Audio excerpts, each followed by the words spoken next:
యేసుక్రీస్తు ప్రశస్త నామములో ఇక్కడ కూడి ఉన్నటువంటి దేవుని బిడ్డలైన మీకందరికీ కూడా నూతన సంవత్సర శుభాకాంక్షలు తెలియపరుస్తున్నాను. అలాగే విశ్వాస వాక్కు అనే కార్యక్రమాన్ని వీక్షించుచున్నటువంటి అశేష విశ్వాస సమూహాలందరికీ కూడా నా హృదయపూర్వకమైన కృతజ్ఞతలు ప్లస్ మీకందరికీ కూడా నూతన సంవత్సర శుభాకాంక్షలు తెలియపరుస్తున్నాను. దేవుని బిడ్డలారా, ఈరోజు ఇంకేమి ఆలస్యము చేయకుండా దేవుని వాక్యములోనికి మనం వెళ్దాం. ఈ 2024 సంవత్సరం 23వ సంవత్సరంలో మనం ఉపవాసం ఉండి మనము ప్రార్థన చేశాం. ప్రార్థన చేస్తున్నప్పుడు ఒక రోజున సడన్గా నేను బరుసువారి సౌరంలో వాక్యం చెప్తా ఉన్నాను. వాక్యం చెప్తున్నప్పుడు పరిశుద్ధాత్మది వాగ్దానం కొరకు కనిపెట్టి నేను ప్రార్థన చేస్తున్నాను. మన విశ్వాసులకి గుర్తుంది, ఆ రోజు నేను చెప్పాను, ప్రభువు మనకి ఈ 2024 సంవత్సరంలో ప్రభువు ఈ వాగ్దానం ఇచ్చారు. ఏంటి ఆ వాగ్దానము? యోహాను సువార్త 16వ అధ్యాయం దయచేసి 20వ వాక్యాన్ని స్వరమెత్తి ఒకే ఒక్కరు చదవండి. Okay okay okay. ఈ మాట అందరూ చెప్తారా? మీ దుఃఖము చెప్పాలి, మీ దుఃఖము సంతోషమగును. ఈ వాగ్దానాన్ని ప్రభువు మన వెనుకట్లో దేవుడు దీవించి నడిపించునుగాక. ఆమేన్.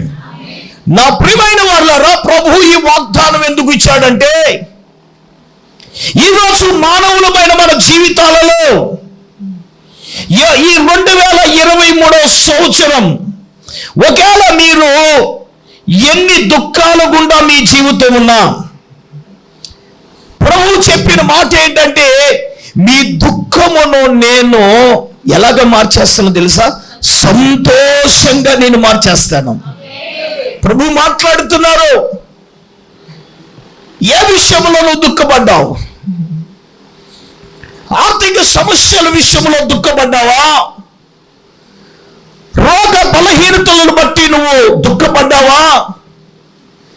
మారని భర్త విషయంలో నువ్వు దుఃఖపడ్డావా? మారని బిడ్డల విషయంలో దుఃఖపడ్డావా? భౌతికమైన ఈ పరిస్థితుల గురించి, దేని గురించి నువ్వు దుఃఖపడ్డావు? ఇంకా నా జీవితం ఇంతే, నా బ్రతుకు ఇంతే, నేను అగమ్య గోచరంగా నా జీవితం ఉంది, నా పరిస్థితులు ఉన్నాయి, నా జీవితం ఉంది, ఇంకా ఇంతేనా? దేవుని కలిగి ఉన్నాను, తెలుసుకున్నాను. మరి ఇందాక చెప్పినట్టు అన్ని కష్టాలే, అన్ని బాధలే, ఇబ్బందులే, నిందలే, అవమానాలే, ప్రతికూల పరిస్థితులు జీవితంలో ఎదురవుతున్నాయి కదా. ఒకవేళ నీ జీవితం అనుకుంటే, ప్రభు అన్నారు, నీ దుఃఖమును నేనేం చేస్తున్నాను? సంతోషంగా దేవుడు మార్చేస్తున్నాడు. నీ దుఃఖము సంతోషంగా మార్చబడాలి. నీ దుఃఖము నిట్టూర్పు ఎగిరిపోవాలి అంటే ఈ రోజున నువ్వు ఏం చేయాలి? ఈ 2024 సంవత్సరంలో ఏం చేస్తే నీ దుఃఖము సంతోషమగబోతుంది? అద్భుతమైన వాగ్దాన సందేశం. ఈ సందేశము ద్వారా ప్రతి ఒక్కరిని పరిశుద్ధాత్ముడు బలపరచబోతున్నాడు. ఇక్కడ కూర్చున్న మనతో మళ్ళీ బలపరచబోతున్నాడు. టీవీ ముందు కూర్చుని విశ్వాస వాక్కు అనే కార్యక్రమాన్ని వీక్షించుతున్న ప్రియులందరినీ కూడా బలపరుస్తున్నాడు. శ్రద్ధగా దేవుని మాటలు వినాలని ప్రభు పేరట నేను మీకు మనవి చేస్తున్నాను. నా ప్రియమైన వర్లారా, దావీదు అంటాడు, దావీదు తన జీవితంలో ఒకసారి కీర్తనల గ్రంథం 31వ కీర్తన 10వ వచనములో దావీదు అంటున్నాడు, ఏమనంటే, అయ్యా నా బ్రతుకు దుఃఖముతోనే వెళ్ళబుచ్చుచున్నాను, నిట్టూర్పు విడిచుచూనే నా ఏండ్లు గతించిపోతున్నాయి. చాలండి, దావీదు ఫీలింగ్ అలాగుంది. దావీదే కాదు, ఇక్కడ మైకిస్తే మీ ఫీలింగ్ కూడా అదే. నా బ్రతుకు దుఃఖముతోనే, హలో, 2023 సంవత్సరం నీ బ్రతుకు, నీ జీవితం ఒకవేళ దుఃఖముతో నేను వెళ్ళబుచ్చావా? ఏ దుఃఖము నీ కుటుంబంలో ఉంది? దావీదు అనుకున్నట్లుగా ఇదిగో నిట్టూర్పు విడుచుచూనే నా ఏండ్లంటే నా సంవత్సరాలు ఏమైపోతున్నాయి, ఈ మాయిదారుని చేసుకున్నాను, ఈ సంవత్సరం తేట నీరు వస్తుందంటే ఈ సంవత్సరం కూడా ఇలాగే ఉంది, ఎన్నేళ్ళు నీటితోటి 3 ఏళ్ళు అయింది, 4 ఏళ్ళు అయింది, 5 ఏళ్ళు అయిందంటే 2 ఏళ్ళకే దేవుడు ముగింపించాడు. నీ నిట్టూర్పుకు దేవుడు ఒక ముగింపు ఇవ్వబోతున్నాడు. నీ దుఃఖానికి దేవుడు ఒక ముగింపు ఇవ్వబోతున్నాడు. ఈ వాగ్దాన సందేశాన్ని ప్రభు నేను ఎందుకు తీసుకొచ్చాడు తెలుసా? నీ జీవితాన్ని విప్లవాత్మకంగా నా ప్రభు మార్చబోతున్నాడు. హల్లెలూయా. ఒకవేళ దావీదు వలె ఇదిగో నా జీవితం దుఃఖముతో ఉంది, నా ఏళ్ళు సంవత్సరాలని ఇలాగేనా అని నువ్వు అనుకుంటున్నావా? కాదు కాదు కాదు కాదు. నీ దుఃఖాన్ని దేవుడు సంతోషంగా మార్చబోతున్నాడు.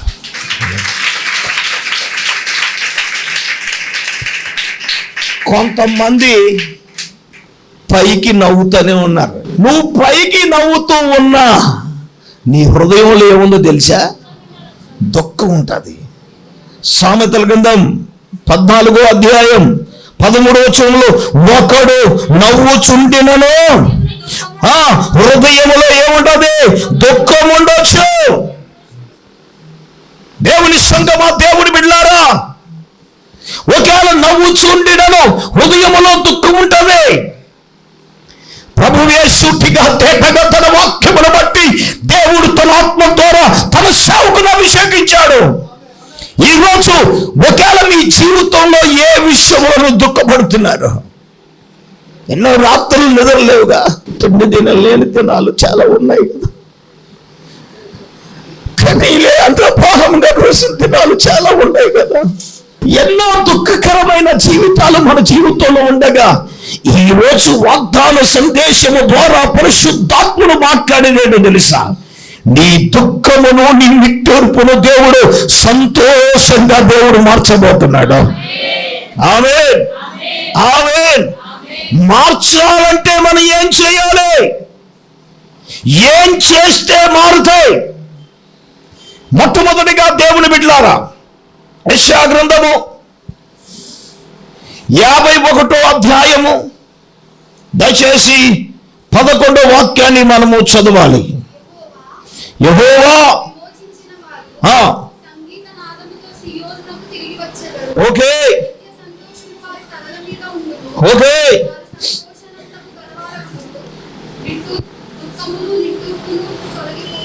దేవునికి గట్టిగా స్తోత్రం చెప్పండి. ఏమంటే నీ దుఃఖము సంతోషం అవ్వాలి అని అంటే నీవు విమోచించబడాలి. చెప్పండి ఏంటి చెప్పాలి? స్వరం ఎత్తి చెప్పాలా? ఏం చేయాలి? హలో, టీవీ ముందు వాక్యం వింటున్న వారులారా, నీ దుఃఖం ఎగిరిపోతారు పాస్టర్ గారు చెప్పేచ్చారంటే కుదరదా. నువ్వు పాపము నుంచి ఏం చేయబడాలి? విమోచించబడాలి. అర్థమవుతుందా? నువ్వు విమోచించబడితేనే నీ దుఃఖము, నిట్టూర్పు తొలగిపోతుంది. ఆమేన్. ఏం చేయాలి? దేని నుంచి విమోచించబడాలి? ముందు పాపము నుండి విమోచించబడాలి. అందరూ చెప్పండి. యవన బిడ్డలారా, యవన బిడ్డలారా, దేవుడు ప్రతి ఒక్కరితోనూ మాట్లాడుతూ ఉన్నాడు. ఇక్కడ కూడిన మనందరితోనూ మాట్లాడుతున్నాడు. టీవీ ముందు కూర్చుని వాక్యం విన్న వారితో మాట్లాడుతున్నాడు. లైవ్ లో దేవుని వాక్యం వింటున్న వారితో మాట్లాడుతూ ఉన్నాడు. నీవు నీ దుఃఖము, నిట్టూర్పు వినాలి అంటే నీ పాపము నుంచి నువ్వు విమోచించబడాలి. నీ చెడు వ్యసనాల నుంచి నువ్వు విమోచించబడాలి. నీ చెడ్డ తలంపుల నుంచి నువ్వు విమోచించబడాలి. నీ చెడ్డ కార్యముల నుంచి ఏమండి విమోచించబడాలి. యెహోవా విమోచించిన వారంట సంగీత నాదనముతో ఆ సియోనుకు తిరిగి వస్తారట. ఈ సియోను ఏంటో తెలుసా? నిత్య సియోను. అందరూ చెప్పండి ఏంటి? మనం ఎదురు చూస్తున్న పరలోకం. విమోచించబడకుండా ఈ రోజున నీ దుఃఖము, నీ నిట్టూర్పు తొలగిపోదు. నీ కుటుంబంలో దుఃఖము తొలగిపోవాలని, వేదన తొలగిపోవాలని, ఈ 2024 సంవత్సరములో నీవు పాపము నుంచి విమోచించబడాలి. ఏమని సార్, మేము రక్షించబడ్డాం, మారు మనసు పొందాం, దేవుని సన్నిధికి వస్తున్నాం, ప్రార్థిస్తున్నాం, పాపం అయ్యి చేస్తున్నాం. నువ్వు ఏం చేసినా పాపానికి విమోచన కలిగిందా? దైవజనుల ద్వారా గత రాత్రి దేవుడు అదే మాట్లాడాడుగా. హలో, వాగ్దానం మీ జీవితంలో నెరవేరాలి అంటే మీరేం చేయాలని మాట్లాడాడు. చాలా స్పష్టంగా మాట్లాడాడు. మొత్తం ప్రింట్ మీడియా, ఎలక్ట్రానిక్ మీడియా, సెలలో ఉన్నవి ఇవన్నీ శక్తిమైనవన్నీ. వాటి నుండి విమోచించబడకుండా నీ దుఃఖము, నీ నిట్టూర్పు తొలగిపోదు కదా. విడిచిపెట్టావా? దాని నుంచి నీకు విడుదల కలిగిందా? హలో, ఈరోజు నిజంగా నీ జీవితంలో వాగ్దానాన్ని స్వతంత్రించుకుంటే నీకు ఆనందానికి అవధులు లేవు కదా. ఈరోజు నీ పాపము నుంచి నువ్వేం చేయాలి? విడుదల పొందాలి, విమోచించబడాలి. చెడ్డ తలంపుల నుంచి నువ్వేం పొందాలి?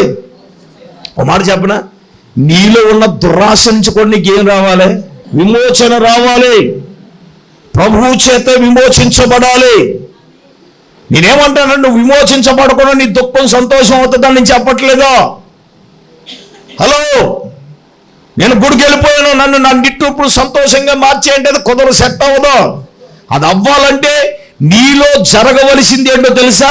పాపము నుంచి నీకున్నటువంటి దేవునికి వ్యతిరేకమైనవి వేటినైనా దాని నుంచి నీవు విమోచించబడితేనే, విడుదల పొందితేనే నీ దుఃఖము, నీ నిట్టూర్పు తొలగిపోతుంది.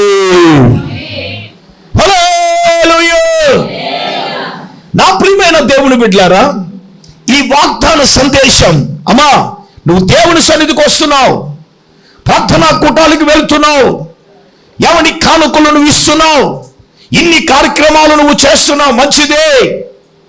కానీ నీ జీవితంలో, నా జీవితంలో నీ దుఃఖము, నిట్టూర్పు సంతోషంగా దేవుడు మార్చాలి అంటే, నాట్యముగా దేవుడు మార్చేయాలి అంటే నీవు చేయవలసినటువంటి కార్యం ఒకటి ఏంటో తెలుసా? దేవుని ద్వారా నీ పాపమునకు విమోచన, విడుదల కలగాలి. అలాగ కలగకుండా నీ దుఃఖము, నీ నిట్టూర్పు తొలగిపోతావు. ఒక వ్యక్తి పాపము నుంచి విమోచించబడితే దుఃఖము, నిట్టూర్పు తొలగిపోద్దంటే తొలగిపోద్ది. ఇంకో మాట చెప్తాను, కావలసి మనం కొన్ని దుఃఖాలను కొని తెచ్చుకుంటున్నాం. గత క్రిస్మస్లో కూడా దేవుడు మాట్లాడాడు. ఆయన ఎందుకు వచ్చాడు అంటే దుఃఖాకాంతులందరినీ వాదార్చడానికి వచ్చాడని దేవుడు మాట్లాడుతూ ఉన్నప్పుడు, ఈరోజు నేనంటాను, నీకు విడుదల కావాలంటే, విమోచించబడితేనే నీ దుఃఖము సంతోషంగా మార్చబడుతుంది. నీ దుఃఖము, నిట్టూర్పు ఏమవుతుంది? తొలగిపోతుంది. నువ్వు విమోచన లేకుండా, విడుదల లేకుండా సంతోషంగా దేవుడు చెయ్యాలి అనంటే నీవు విమోచించబడాలి అని వాక్యం చెప్తా ఉంది. ఇంకో మాటగా మనం చూస్తే యెషయా గ్రంథము 35వ అధ్యాయం కూడా 9-10 వచనాలు చదువుదాం.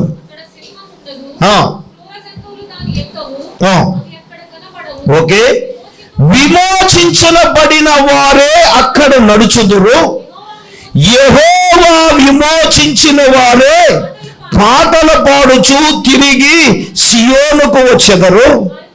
వారి తలల మీద నిత్యానందముండును, వారు ఆనంద సంతోషము గలవారే వచ్చెదరు, దుఃఖమును నిట్టూర్పును ఎగిరిపోవును. కొడితే గట్టిగా కొట్టండి. హల్లెలూయా చెప్పండి. హల్లెలూయా. అక్కడ ఎవరున్నారండి? విమోచించబడిన వారే ఉన్నారట. ఎవరున్నారట? ఎవరున్నారట? చెప్పండి, ఎవరున్నారట? విమోచించబడిన వారే ఉన్నారట. యెహోవా చేత విమోచించబడిన వారు పాటలు పాడుచు సియోనుకు వస్తున్నారు. వారి తల మీద ఉండే నిత్యానందం పరలోకంలోనే. అమ్మా, నిత్యానందం ఎక్కడుంది చెప్పండి? అక్కడ బాధలున్నాయా? వ్యాధులున్నాయా? ఆకలుందా? కష్టాలున్నాయా? శ్రమలున్నాయా? లేవు నొక్కలు అంటలేదు. దేవుని స్తోత్రం. పరలోకంలో కూడా పొయ్యి ఎట్టేస్తారండి వండడానికి. ఏమో మరి మీ కథ అలాగే ఉంది మరి. దేవుని స్తోత్రం. అంటే ఈ పెంట కూడా అక్కడ తీసుకెళ్ళిపోదాం అనుకుంటున్నారా? నా మొగుడు నా పిల్లలు, నా మొగుడు నా పిల్లలని. పరలోకంలో ఏముండవు. ఇంకా తెచ్చే బాధ మాకు లేదు, వండే బాధ మీకు లేదు. మరి ఏంటంటే అందరం కలిసి ఏకంగా చేతులెత్తి ప్రభును స్తుతించి చెప్పండి, మాట్లాడతలేదంటే నిత్యానందం అక్కడ. దేవునికి స్తోత్రం. అక్కడ ఆకలి బాధ లేదు. ఆమేన్. అక్కడ మరణం లేదు, అక్కడ రోగాలు లేవు, కన్నీళ్ళు లేవు, నిట్టూర్పులు లేవు, ప్రతి బాష్ప బిందువులు లేవు. అక్కడ నిత్యానందమే కదా. ఎవరికి? అందరికీ కాదు, విమోచించబడిన వారికి. నీ జీవితంలో ఎన్ని సంవత్సరాలు వెళ్తున్నాయి? దావీదు కూడా అన్నాడు, నా బ్రతుకు దుఃఖముతోనే నేను వెళ్ళబోతున్నాను, నిట్టూర్పులతోనే నా ఏళ్ళు, నా సంవత్సరాలన్నీ అయిపోతున్నాయి. ఒరే నాన్న, నువ్వు విమోచించకపోతే ఎన్నేళ్ళైనా, ఎన్ని సంవత్సరాలని నీ బతికింతే. నీ జాతకం మారదు, ఆ డొక్కు సైకిల్ మారదు, డొక్కు మోటార్ సైకిల్ మారదు. ఏమండి ఆడండి నిన్న కాకమొన్న వచ్చాడండి, ఏదో యేసుబాబు గుడికి వెళ్ళిపోయాడండి, బుద్ధిమంతుడిగా మారిపోయాడండి, డొక్కు సైకిల్ అలా మోటార్ సైకిల్ అయిపోయిందండి, మోటార్ సైకిల్ అలా కారు కూడా విమానం కింద మారిపోద్ది. హల్లెలూయా. పాయింట్ ఏంటంటే మారిపోతున్నాడని ఏడుతున్నావు కానీ అడిగి విమోచించబడ్డాడని. నీ బుద్ధి మారిందా? నీ తలంపులు మారినయా? నీ అలవాట్లు మారినయా? వాటి విమోచించబడ్డావా? విమోచించబడితేనే ఈ వాగ్దానం నీ జీవితంలో స్వతంత్రించుకోగలం. హల్లెలూయా. చెప్పండి గట్టిగా హల్లెలూయా. హల్లెలూయా. దేవుడు మన పరిచర్యను 2024 సంవత్సరంలో దేవుడు ఆశీర్వదించబోతూ ఉన్నాడు. ఇదిగో ఈ వాగ్దానం చాలా కుటుంబాల్లో దేవుడు నెరవేర్చబోతూ ఉన్నాడు. హల్లెలూయా. నీ దుఃఖము సంతోషంగా మార్చాలి అంటే, నీ నిట్టూర్పు తొలగిపోవాలంటే, అక్కడేమో తొలగిపోవాలన్నాడు, ఇక్కడేమో ఎగిరిపోతుంది అన్నాడు. ఏమన్నాడు? తొలగిపోవాలని, ఎగిరిపోవాలని కోరుకున్నావు. దుఃఖం తొలగిపోవాలని కోరుకుంటున్నారా లేదా? తొలగిపోవాలని ఉందా లేదా? ఏంటంటే అమాయకంగా మాట్లాడతారు పాస్టర్ గారు. తొలగిపోవాలనే కదా, ఎగిరిపోవాలనే కదా. అవి ఎగట్లేదు, నువ్వు ఎగిరిపోతున్నావు. రక్తం వేచేయి. ఎగరవలసిన నీలో ఎగిరితేనే కదా రిడెంప్షన్, విమోచన. అది వస్తేనే. హల్లెలూయా. ఏమన్నా ఒక ఆయన అడిగాడు, వచ్చి అన్నాడు, ఏమన్నా మీ సంతోషం కారణం ఏంటి అన్నాడు. నేను చెప్తే నీకు గుండె ఆగిపోద్ది అన్నాను. దేవుని స్తోత్రం. అది చెప్పండి అన్నాడు. అలానే ఏమన్నాడు తెలుసా? నేను చేయగలిగి అయితే చెప్పండి, నేను చేస్తాను. అదేంటి అది చేయకుండా చెప్తే? అయ్యో ఎంత తెలివిలేండి బాబు. మీరు తెలివిలే. దేవుని స్తోత్రం. హల్లెలూయా. చెప్పండి గట్టిగా హల్లెలూయా. చేయగలిగినవి అయితే అది చేస్తాడంట, చేయకూడని అయితే హలో దేవుని దగ్గరకు వచ్చింది. చేయగలిగేది చేయకూడదని ఏమన్నదో. దేవుడు చెప్పాడంటే ఏదైనా చేయవలసిందే. ఇది చేయకూడదని చెప్పాడంటే ఏదైనా మరి చేస్తానండి, అలాగండి ఇలాగండి, నలుగురితో నజరేడండి, కులంతో కుదరదు. దేవుని దగ్గరకు వచ్చిన తర్వాత దేవుడు అన్నాడు అంటే నువ్వు దానిని ఖచ్చితంగా దేవుడు మాట్లాడుతున్నాడు. ఇక్కడ విమోచించబడాలి. అమ్మా, దేవుడు మాట్లాడుతున్నాడు. నేను ముందుకెళ్తున్నాను కాబట్టి దేవుడు నీ ముందు, నా ముందు, ప్రభువు మన ముందు పెడుతున్నాడు. ఒకటి నువ్వేం చేయాలి? విమోచించబడితేనే నీ దుఃఖము, నీ నిట్టూర్పు అమ్మా తొలగిపోతుంది, ఎగిరిపోతుంది. చెప్పండి, తొలగిపోతుంది. బాగుంది కదా టైటిల్ లాగా. దేవుని స్తోత్రం. వాడేసుకుంటారు. హల్లెలూయా. ఎగిరిపోతుంది. చెప్పండి, తొలగిపోతుంది. హల్లెలూయా. ఇది ఎగరాలన్నా తొలగాలన్నా నువ్వేం చేయాలి? చెప్పాలి. లాస్ట్ ప్రార్థనలో నువ్వు దేవుని దగ్గర అంగలార్చి రోధించి నువ్వు ప్రార్థన చేయగలిగినట్లయితే నా ప్రభువు నీ జీవితంలో గొప్ప కార్యాలు చేయబోతున్నాడు. అది మొట్టమొదటిది. కొడితే గట్టిగా కొట్టండి. హల్లెలూయా. రెండవదిగా నీ కుటుంబములో దుఃఖం ఉంది, వ్యాధులు ఉంది, దుఃఖాక్రాంతులాగా నీ జీవితంలో నువ్వు వెళ్ళబోస్తున్నావు. అయితే 2 కార్యాలు నేను మీకు జ్ఞాపకం చేస్తాను. ఒకే పాయింట్లో 2 విషయాలు. ఎవరయ్యా అంటే అన్న. పాత నిబంధన గ్రంథములో అన్న కనబడుతుంది. అన్న భర్త పేరు ఎల్కానా. ఆయనకిద్దరు. అంటే అన్న ఏంటి అలా చూస్తున్నారు? ఉన్నారు లేదు మరి, ఏదో నాకిద్దరు ఉన్నాడు చూస్తున్నారు. ఏసి రక్తం ఇచ్చి ఆయనకిద్దరా కాదా? అందుకే నన్ను ఎవరికైనా పరిచయం చేసినప్పుడు ఒకే ఒక భార్య 2 పిల్లలు అంటాను. ఒక ఏకైక భార్య 2 పిల్లలు అంటే నవ్వేస్తున్నారు. దేవునికి స్తోత్రం. ఏమండి ఇలాగ అన్నాడంటే నా మర్మం గొప్పది అన్నాను. దేవునికి స్తోత్రం చెప్పండి. అయితే దేవుని బిడ్డలారా, ఎల్కానాకే 2 భార్యలు. అన్న పెనిన్నాలైతే పెనిన్నాకి పిల్లలు ఉన్నారు, అన్నాకి పిల్లలు లేరు. అమ్మ వినాలి. ఏటేటా వారు షిలోహులో ఉన్నటువంటి దేవుని మందిరానికి వెళ్ళేవారు, బలులు అర్పించేవారు. ఇలా జరుగుతూ ఉంది. డైరెక్ట్గా పాయింట్లోకి వద్దాం. 1 సమూయేలు గ్రంథం 1వ అధ్యాయం 9, 10, 11 వచనాలు చదువుదాం. వారు షిలోహులో ఓకే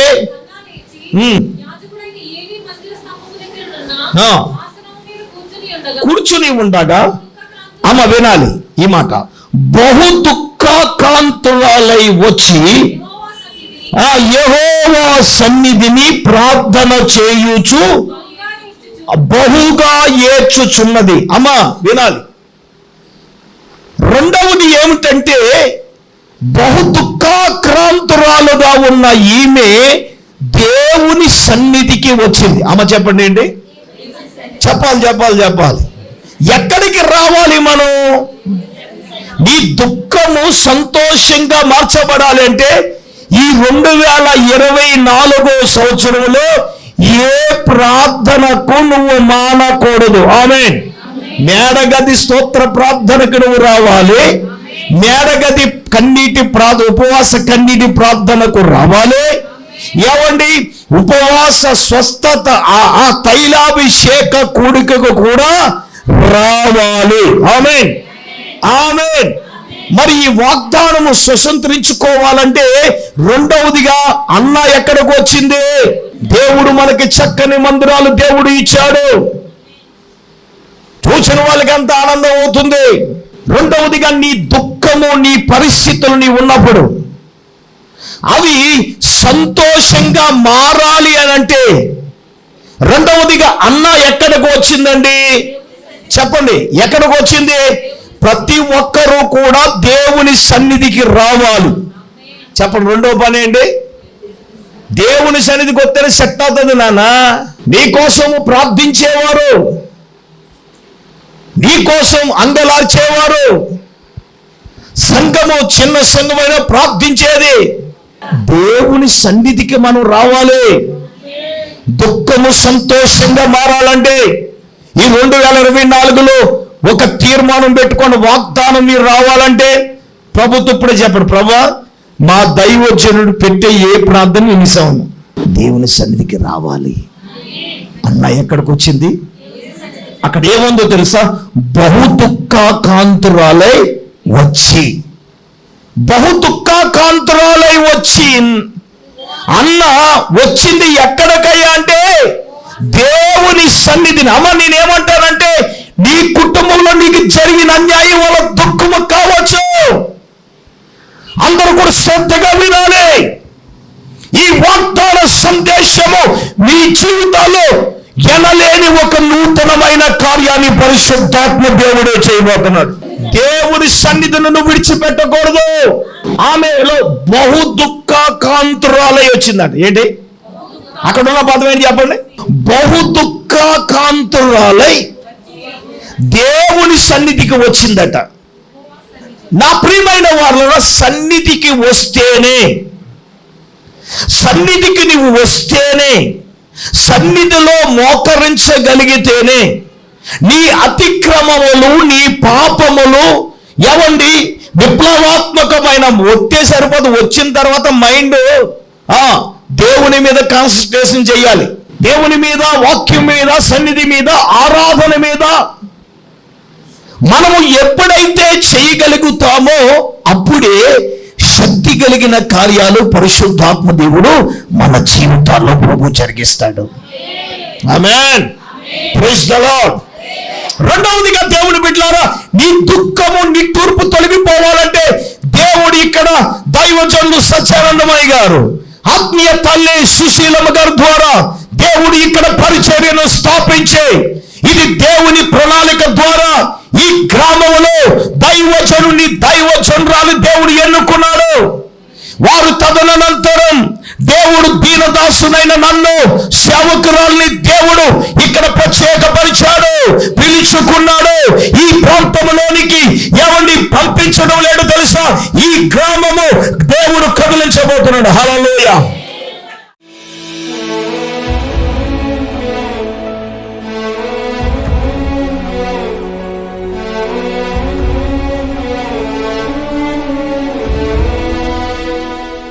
స్తోత్రం, స్తోత్రం, స్తోత్రం, స్తోత్రం, స్తోత్రం, స్తోత్రం. పరిశుద్ధుడవే నీకు వందనాలు, స్తోత్రాలు ప్రభువా. ఇక నూతన సంవత్సరపు ఆరాధనలో తండ్రి ఇంతవరకు ప్రభువా నీ దాసుని నిలువ పెట్టుకుని నీ వాక్యము ద్వారా మీరు మాతో మాట్లాడారు తండ్రి. నాయన 7 విషయాలు ప్రభువా నీకు స్తోత్రాలు. దుఃఖానికి ప్రతిగా నాయన ఆనందాన్ని ఇస్తానని, అయ్యా దుఃఖమును కొట్టివేసి, విచారాన్ని కొట్టివేసి ప్రభువా ఆనందాన్ని అనుగ్రహిస్తానని ప్రభువా నీకు స్తోత్రాలు. అయ్యా నీ మందిరానికి వచ్చి ఏమి చేయాలో ప్రభువా 7 విషయాలు మీరు మాతో మాట్లాడారు నాయన, నీకు స్తోత్రాలు.